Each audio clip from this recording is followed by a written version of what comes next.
Bonjour tout le monde, aujourd'hui je vais vous parler de la langue. La langue, c'est quelque chose dont on parle avec mes patients quand ils viennent notamment pour des problématiques de mâchoire ou des douleurs chroniques au niveau de la nuque. Je vais vous expliquer le lien. Donc, la langue, c'est un ensemble de muscles puissants et complexes qui s'accrochent à plusieurs endroits dans notre crâne. Ça s'accroche à la base du crâne, ça s'accroche au niveau de la mandibule et au niveau de l'os hyoïde, qui est un petit os qui est juste ici. Euh, je vous parle de la langue souvent quand vous venez et que vous avez une respiration buccale. C'est-à-dire que vous respirez par la bouche, parce que physiologiquement, la respiration, elle est nasale. C'est pas elle est plutôt nasale, elle est nasale avec la bouche fermée. Donc pourquoi on respire parfois par la bouche? Il y a plusieurs causes. Soit on peut avoir une déviation de la cloison nasale, donc congénitale, c'est-à-dire bon, voilà, vous êtes né comme ça, avec cette forme de nez-là. Sans doute que papa ou maman a le même nez et sans doute qu'il respire lui aussi ou elle aussi par la bouche. On a la déviation de la cloison nasale post-traumatique, hein, c'est quand votre petit cousin vous a mis un coup de boule dans le nez dans l'enfance. C'est cicatrisé, mais du coup c'est un petit peu tordu à l'intérieur.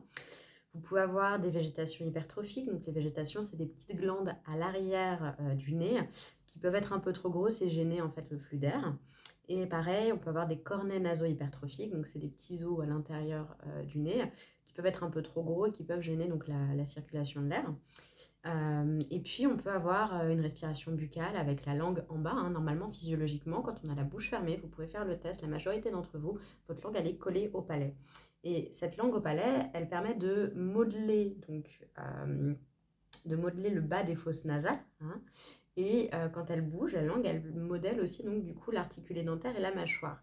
Et parfois, on peut avoir ce qu'on appelle des freins de langue restrictifs, c'est-à-dire des petites membranes sous la langue qui sont, alors je peux vous montrer, hein, à ici, donc ça c'est un frein de langue. Donc oui, c'est clairement pas non plus mon meilleur profil, mais c'est pas grave. C'est pour illustrer. Parfois ils sont un petit peu trop courts et du coup on se retrouve avec une langue plutôt en bas dans la bouche et jamais en haut. Donc du coup on se retrouve avec des toutes petites fosses nasales comme ça. Euh, c'est intéressant dans le cas de l'ostéopathie quand vous avez des problématiques de mâchoire et d'articulés dentaires et quand vous avez des raideurs cervicales. Parce que la langue, quand elle se positionne pas bien, bah forcément, on n'a pas les mêmes tensions. L'articulé dentaire, il se met pas en place de la même manière si on a une langue en bas ou une langue en haut. Et pour rappel, on s'est dit donc que la langue, elle était articulée à la base du crâne. Tout ça pour vous dire que parfois, je vous propose des petits exercices au niveau de la langue. Euh, on pourrait, alors, dans l'idéal, en fait, il faudrait avoir un deuxième avis quand on a une respiration buccale. L'idée, c'est d'avoir un avis médical pour établir la cause. C'est-à-dire que bon, c'est parfois un frein restrictif de langue, c'est-à-dire qu'on a une langue qui n'est pas assez mobile, qui n'est pas assez élastique, mais on a toutes les autres causes suscitées. Et donc, l'idée, c'est que si il y a besoin de travailler sur cette respiration buccale, il faut trouver la cause. Bon, alors, je ne vais pas aller jusqu'à vous dire que si vous respirez par la bouche parce que votre petit cousin vous a pété le nez qu'il faut aller vous refaire péter le nez. J'avoue que c'est peut-être un petit peu invasif comme traitement. Par contre, on peut quand même travailler la mobilité de la langue. Voilà, c'est tout l'intérêt des exercices.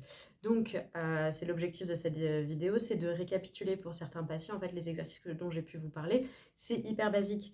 La langue, comme toutes les autres parties mobiles de notre corps, elle a des axes de fonctionnement. Donc, normalement, on doit pouvoir la coller au palais.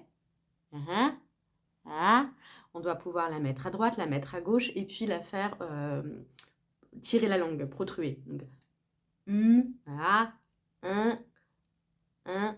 Voilà, et donc ça, c'est des exercices, oui, j'ai l'air maline. Donc ça, c'est juste des exercices que vous pouvez faire pour travailler l'élasticité de votre langue, d'accord?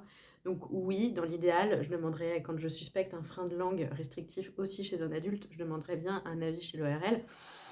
Sauf qu'il y a quelques mois, on a eu une petite polémique parce que les médecins ils trouvaient que les ostéos et les chiros, ils orientaient un petit peu trop leurs patients là-dessus. Alors tout n'est pas frein de langue. Après, pour rappel, c'est pas nous qui couperons les freins de langue dans nos cabinets, hein. C'est-à-dire que nous, on se pose la question, on fait des tests et après, on demande l'avis du médecin. Voilà. Donc, vu qu'il y a peu de médecins qui vous testeront forcément là-dessus, et encore moins qui vous proposeront une chirurgie, moi, le palliatif que j'ai trouvé, c'est de travailler, comme tout le reste, de travailler la mobilité avec des exercices. Voilà. Je vous ferai aussi une vidéo pour les bébés parce que les bébés, c'est pareil, c'est, heu, hyper intéressant comme, sujet au niveau de la langue parce que là, pour le coup, vous pouvez agir en amont, avant la croissance, donc avant que la un mauvais positionnement de langue vienne, modifier en fait la mâchoire, l'articulé dentaire, et la posture. Voilà. Donc moi, c'est un sujet que je trouve, fascinant. Bon, je pense pas avoir un qu'il y ait beaucoup de fans de de mobilité de langue parmi vous, mais voilà. Si l'idée, c'est toujours de vous faire des vidéos pour illustrer ce que je peux vous dire en cabinet et voilà, j'ai eu quelques cas là dernièrement où il a fallu que, je parle de la langue et cetera. Donc ça me permet de refaire un petit point pour vous. Je vous dis à bientôt.